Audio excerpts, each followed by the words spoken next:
आप देख रहे हैं डिस्कवरी ऑफ महाराष्ट्र न्यूज़। हमारे चैनल को लाइक और सब्सक्राइब जरूर करें। साथियों, आज भारत तेजी से विकसित होने के लक्ष्य की तरफ आगे बढ़ रहा है, लेकिन इस समय भारत कई विराट चुनौतियों का मुकाबला भी कर रहा है।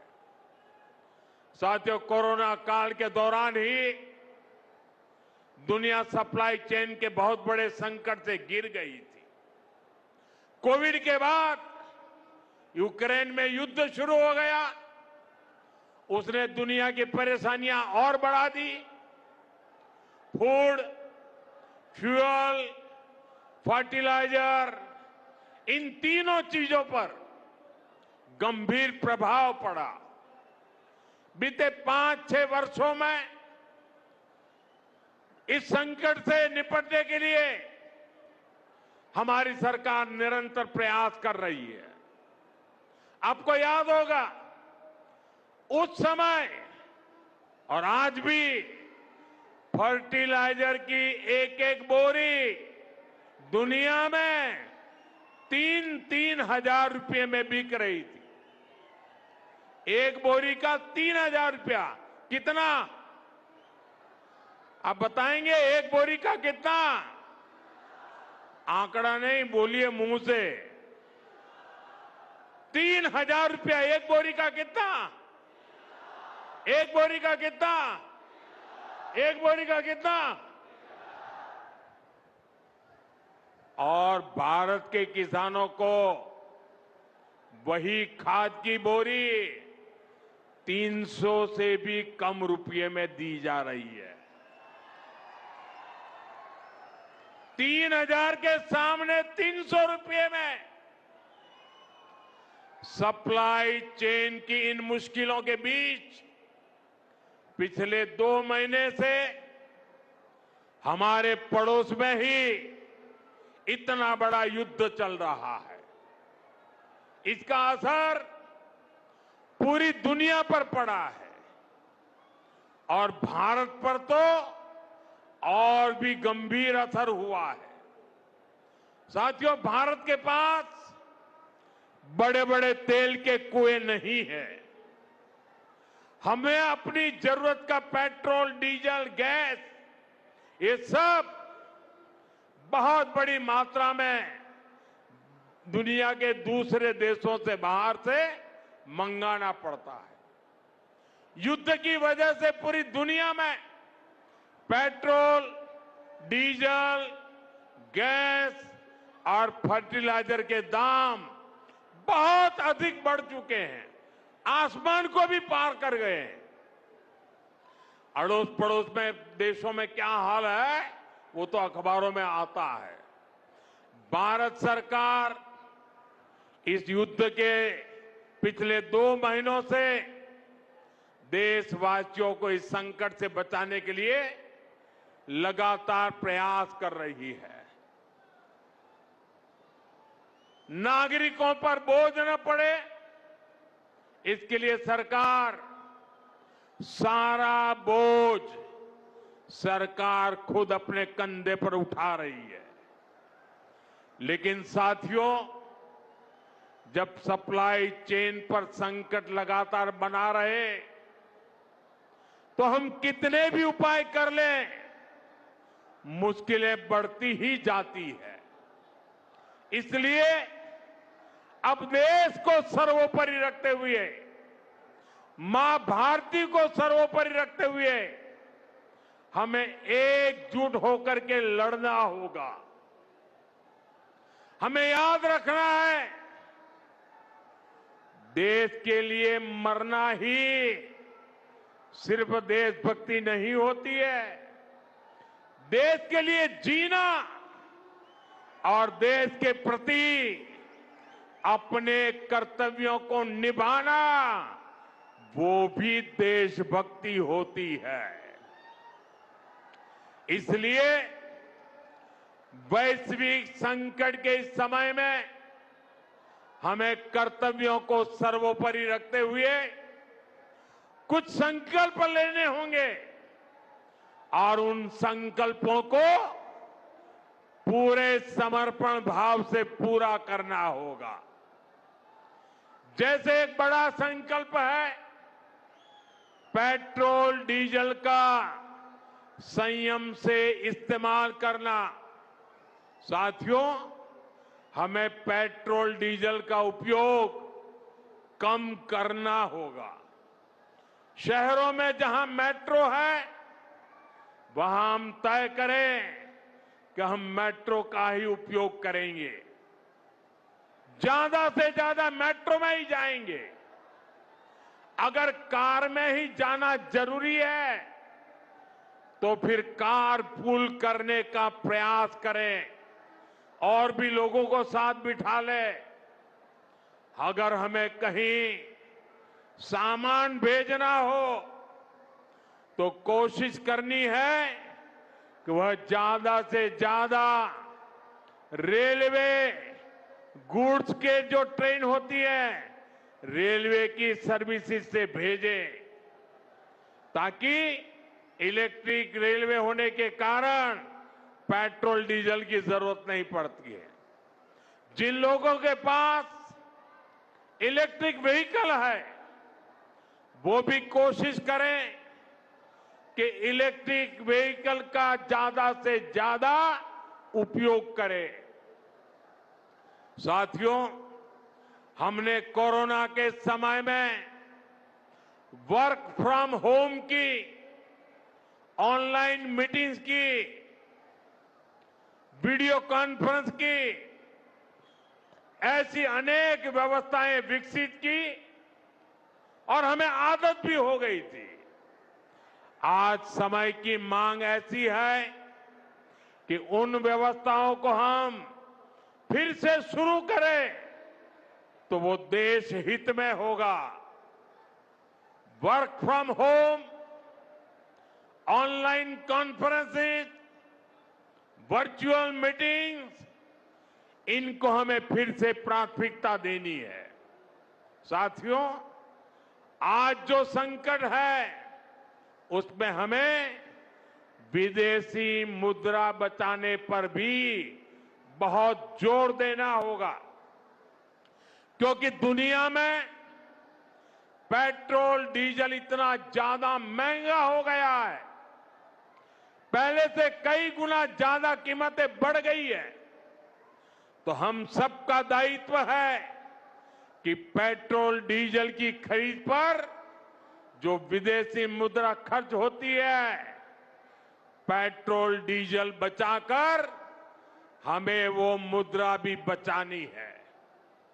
इसके लिए हमारे छोटे छोटे प्रयास भी देश की बहुत मदद कर सकते हैं। जैसे आजकल जो विदेशों में शादियों का, विदेशों में घूमने का, विदेशों में वैकेशन पर जाने का मिडिल क्लास में कल्चर बढ़ता जा रहा है। हमें तय करना होगा कि जब ये संकट का काल है और हमारी देशभक्ति हमें ललकार रही है, तो कम से कम एक साल के लिए हमें विदेशों में जाने की बातों को टालना चाहिए। भारत में बहुत सारी जगह है, वहां हम जा सकते हैं। बहुत कुछ भारत में किया जा सकता है। इस बेटी को नीचे बिठाइए, उसे थक जाएगी। उस बेटी को बिठाइए। वो थैंक यू बेटा, थैंक यू। बैठिए, आप नीचे बैठिए।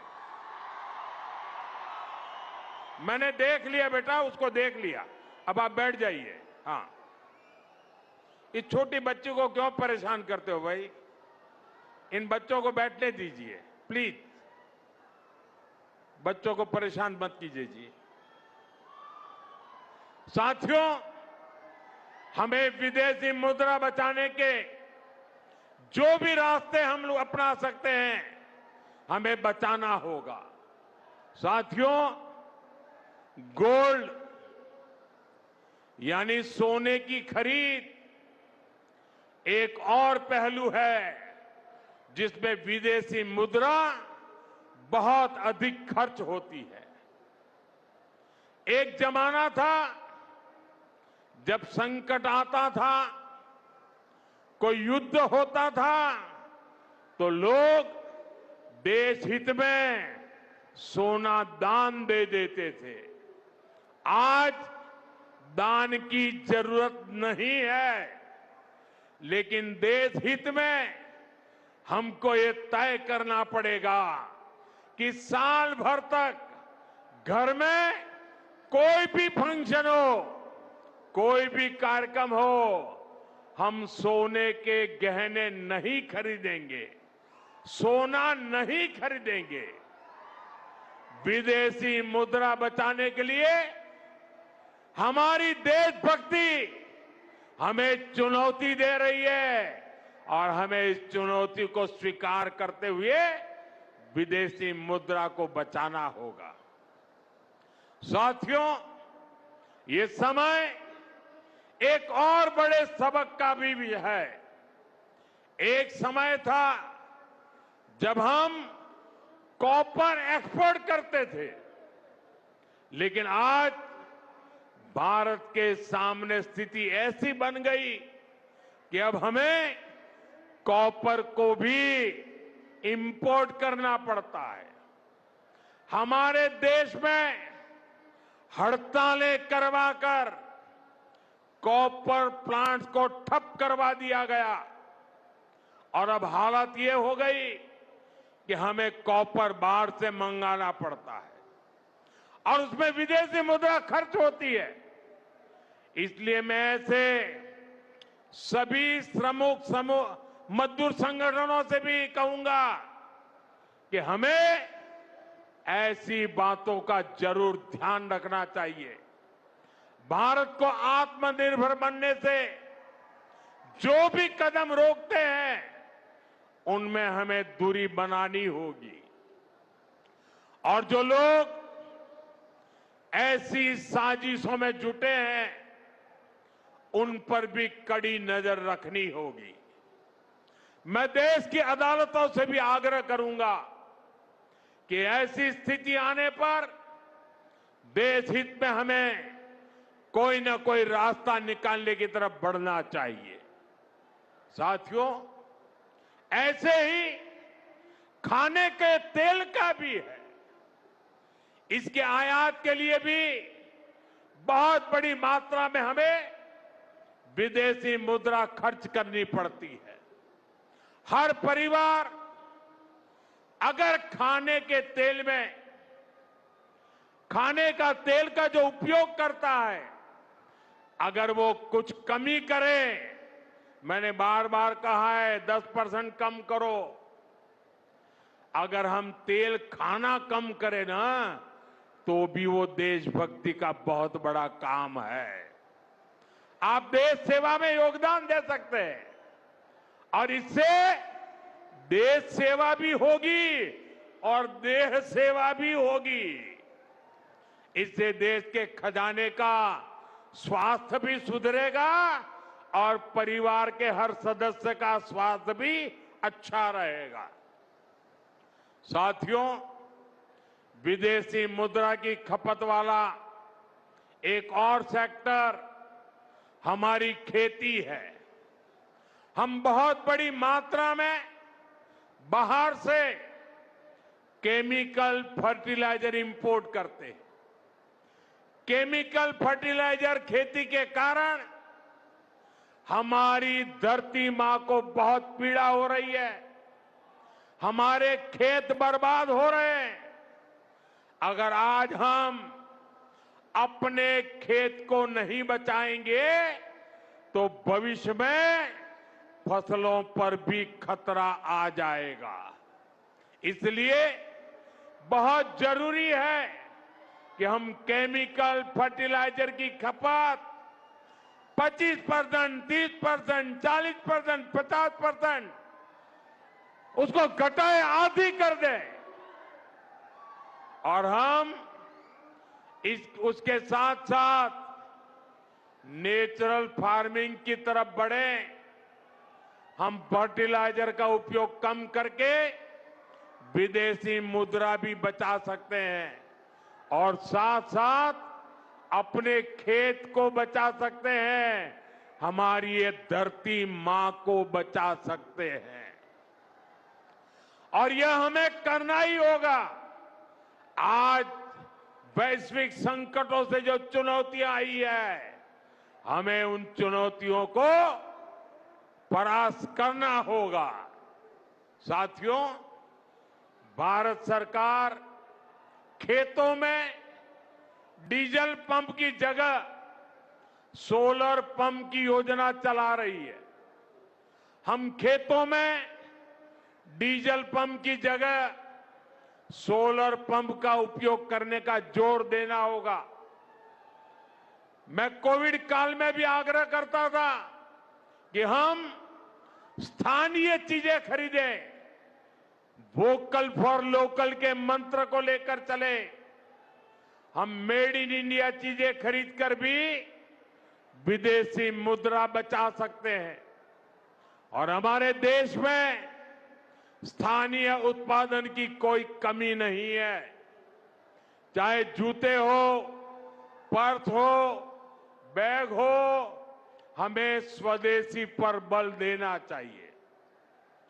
और मैं ये नहीं कह रहा कि जो आपके पास विदेशी चीजें खरीदी हुई है, विदेशी ब्रांड की है, उनको जाकर के फेंक दो, ऐसा मैं नहीं कह रहा हूं।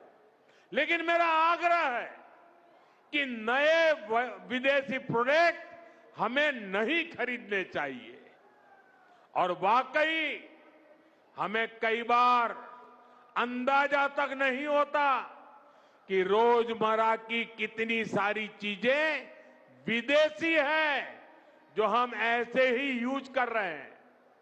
और साथियों, जब मैं बात स्वदेशी की करता हूं तो लोगों को लगता है कि दिवाली के दिए खरीदो मतलब स्वदेशी हो गया।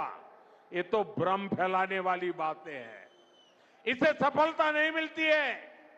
हमें घर के उपयोग में आने वाले सामान की लिस्ट बनानी है। देखना चाहिए कितनी विदेशी चीजें घुस गई है, पता ही नहीं है।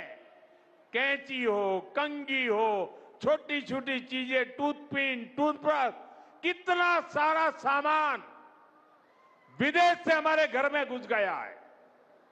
फिर इस लिस्ट से हमें हो सके उतना जल्दी स्वदेशी में बदलना चाहिए। साथियों, ये बातें सिर्फ एक सरकार, एक दल, एक व्यक्ति की नहीं है। ये बीजेपी का भी मुद्दा नहीं है, ये देश का मुद्दा है। और इसके लिए हर नागरिक, हर राजनीतिक दल, हर सरकार, हर समाज, हर संगठन को संकल्पबद्ध होगा। मैं मीडिया के साथियों से भी देश हित में आगे आने के लिए आग्रह करूंगा। आइए देशभक्ति का भाव जगाएं और देश को जो वैश्विक संकट चल रहे हैं, देश उस संकटों का लाभ ले, परिस्थिति पे सवार हो जाए। ऐसा वातावरण बनाने के लिए हमें योगदान देना होगा और तभी जाकर के देश सफल होगा। ऐसे संकल्प जब हर नागरिक पूरी ईमानदारी से सिद्ध करेगा तो भारत हर संकट में जरूर विजयी होगा।